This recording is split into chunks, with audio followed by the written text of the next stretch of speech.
বাংলাদেশে এই প্রথম আপনারা এই মেশিনটি দেখছেন। সোর্স অফ অ্যাগ্রো নিয়ে এসেছে এই ভুসি করার ছোট্ট মেশিন। এই মেশিনের মাধ্যমে আটা ময়দা হবে, পাশাপাশি ভুসি হবে। তো আসুন এই মেশিনটি সম্পর্কে আগে জানি। এর সাথে রয়েছে 2.2 কিলোওয়াটের একটি 100% তামার মোটর। এই পাশ দিয়ে ময়দা হবে আর এই পাশ দিয়ে আপনার বের হবে ভুসি।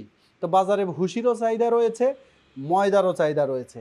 যদি 1 ঘন্টা এই মেশিন চলে সেক্ষেত্রে আপনাদের খরচ হবে মাত্র 3 ইউনিট, অর্থাৎ যদি আমরা 10 টাকা ইউনিট ধরি সেক্ষেত্রে মাত্র 30 টাকা খরচ হবে। মেশিনের মধ্যে আমরা একটা ব্রাশ দেখতে পাচ্ছি, তার পাশাপাশি এই পাশে দেখতে পাচ্ছি চাকি, আসলে চাকি রয়েছে। আর এই যে নেট রয়েছে যেটা একদম ময়দা তৈরির জন্য উপযুক্ত। তার মানে এই মেশিনটা নষ্ট হওয়ার মতো কিছু নাই, রিপেয়ার যোগ্য। আপনারা যে কোনো কিছু আমাদের কাছে পার্টস পাবেনই। এই মেশিনের যে পার্টস আপনার এলাকাতেও আশা করি পাবেন।